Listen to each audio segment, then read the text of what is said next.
नमस्कार, स्वागत है आपका आपके अपने चैनल पुल की टॉप स्टोरीज पर।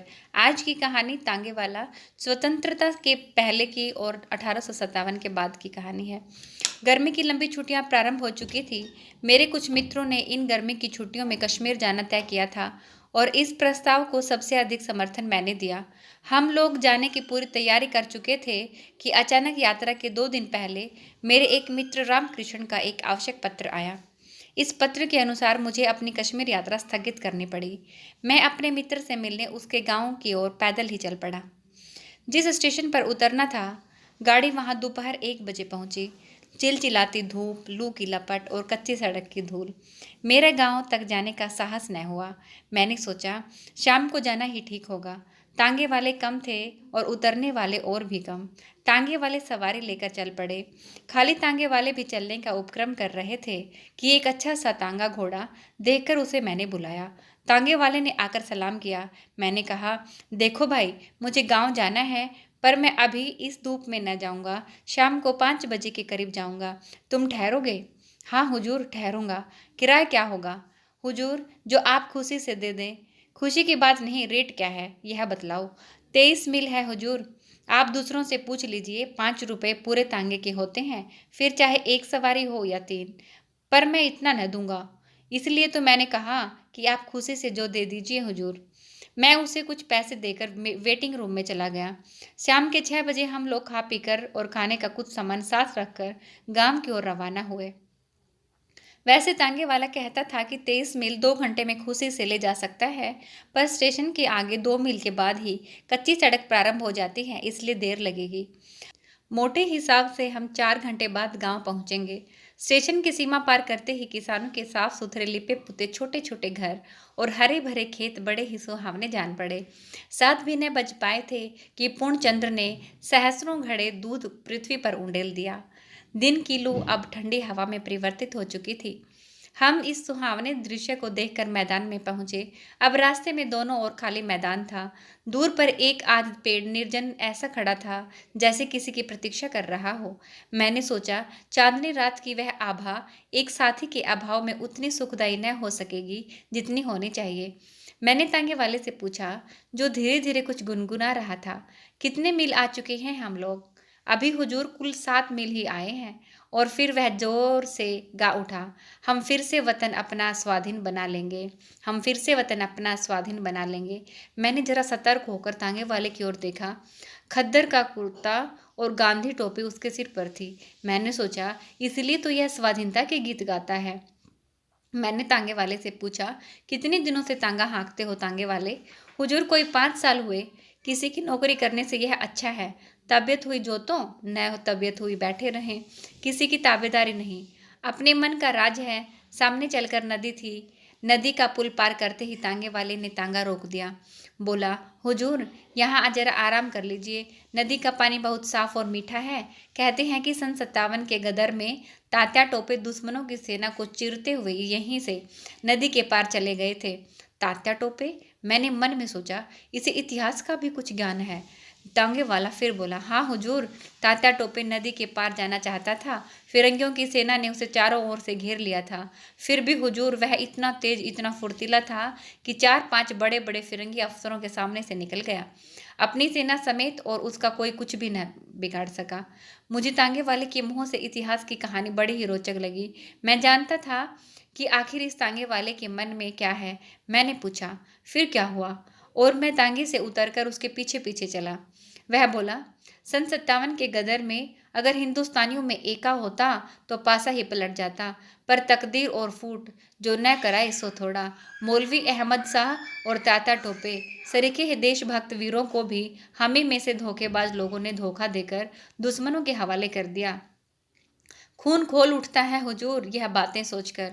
मैंने पूछा, तुम पढ़े लिखे हो? तांगे वाला उत्साह के साथ बोला, बहुत कम हुजूर। हिंदी अच्छी तरह पढ़ लिख लेता हूँ, अंग्रेजी भी थोड़ी जानता हूँ।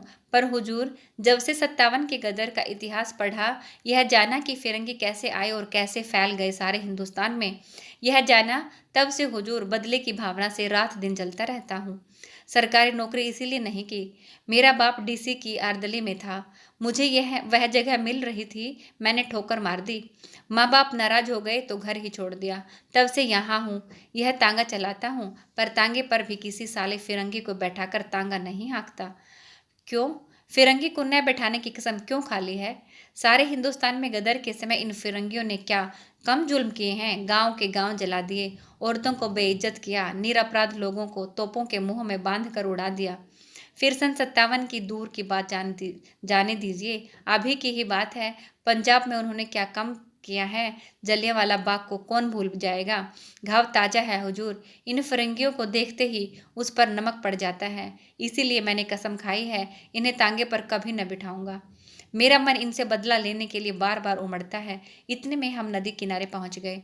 मैं एक चट्टान पर बैठ गया। पास ही की एक दूसरी चट्टान पर तांगे वाला खड़ा था। उसने लोटा भर पानी लाकर मेरे पास रखा। मैंने कहा, नहीं जी तांगे वाले, मैं तो नदी पर ही हाथ मुंह धोऊंगा। पर हाँ, तुम्हारे विचार तो क्रांतिकारियों जैसे हैं। तुम्हारा नाम क्या है? किसी क्रांतिकारी को जानते हो? मेरा नाम हुजूर रामदास है। किसी क्रांतिकारी को जानता नहीं, नाम सुने हैं, उन लोगों के जीवन चरित्र पढ़े हैं, पर उन लोगों में भी मुखबिर बनने वालों की कमी नहीं हुजूर। नहीं तो उन लोगों ने भी अब तक कुछ कर लिया होता। महात्मा गांधी के सत्याग्रह आंदोलन में भी बहुत दिनों तक शरीक रहा हूँ। 2 बार जेल भी आया हूँ हुजूर, पर तबीयत नहीं मानती। मेरे अंदर से तो जैसे कोई पुकार उठता है, गदर सन 57 का सीन एक बार दोहराया जाए, इन फिरंगियों से कसकर बदला लिया जाए, तभी हमारा और हमारे देश का उद्धार होगा। मैंने कहा, हम निहत्थे कैसे बदला ले सकते हैं रामदास? सन 57 की बात ही और थी, तब हमारे पास हथियार थे। अब तो हम लोग बिल्कुल पंगु कर दिए गए हैं हुजूर, यही तो बात है। तांगे वाला बोला। हमने जबान खोली और हमारे ही भाई बंधु हमें गिरफ्तार करने पहुंचे। हमारे ही में से हमें सजा सुनाने वाले आए और हमें में से हम पर पहरा रखने लगे। अगर यही सब एक मत होकर एक साथ काम करें तो हुजूर हथियार उठाने का भी काम नहीं। हमारा स्वराज्य हमारी मुट्ठी में जानिए। लेकिन 10 अगर सच्चे जी से काम करने को तैयार रहें तो 20 धोखा देने को तैयार रहेंगे। अगर हिंदुस्तानियों में एका होता तो क्या मुट्ठी भर विदेशी हम पर शासन कर सकते? तांगे वाले ने एक दीर्घ सांस ली और हम दोनों उठकर नदी में मुंह धोने लगे। इसी समय बड़े ही करुण स्वर में किसी के गाने की आवाज आई। हम गरीबों का खुदा नींद से में सोया होगा, हम गरीबों का खुदा नींद में सोया होगा। थोड़ी देर बाद जिधर से गाने की आवाज़ आई थी, उधर से बिलख बिलख कर रोने की आवाज़ आने लगी। मैं चौंक कर देखने लगा। तांगे वाले ने बतलाया, हुजूर, यह एक पगली है, कभी कभी इधर दिख जाती है और अक्सर रात के समय ही गाती है। कभी रोती है, कभी हंसती है। कहते हैं सन 57 के गदर के समय सम्राट बहादुर शाह को जब कैद किया था और उनके शहजादों को मार डाला था, तब उनके महल में कुछ बेगमें कीमती जेवर इत्यादि छीन लेने के बाद दर दर फिरने के लिए छोड़ दी गई थी। यह पगली उन्हीं में से एक है। फटे कपड़े, पर इस गरीबी में भी हुजूर उसकी चाल चितवन बातचीत सब शाही ढंग का है। वह मामूली औरत नहीं जान पड़ती। मैंने तांगे वाले से कहा, तुम उस स्त्री को बुलाओ, मैं उससे बात करूंगा। तांगा वाला बोला, वह किसी से बात नहीं करती हुजूर, न किसी की तरफ देखती है। कहाँ रहती है, क्या खाती पीती है, कोई नहीं जानता। कभी कभी यहीं नदी किनारे दिख जाती है। न जाने कितने वर्षों से इसी तरह गाती है, रोती है, हंसती है, पर आज तक कोई उससे बात नहीं कर सका। मैं आश्चर्य में था। खैर, खाना खाकर हम हाथ मुंह धोकर हम लोग फिर तांगे पर आए। तांगे वाला न जाने कितनी बातें मुझे बतलाता चला। शुरू शुरू में तांगे पर बैठकर मैंने एक साथी के अभाव का अनुभव किया था, किंतु ये 23 मील कब खत्म हो गए मैं जान भी न पाया। गांव में पहुंचकर जब तांगे वाले ने मुझसे पूछा, यही गांव है, किसके मकान पर चलना है, तब मैंने जाना कि 23 मील की यात्रा समाप्त हो गई। इसी के साथ हम आपसे विदा लेते हैं। फिर मुलाकात होगी एक नई कहानी और नई सोच के साथ। Thank you.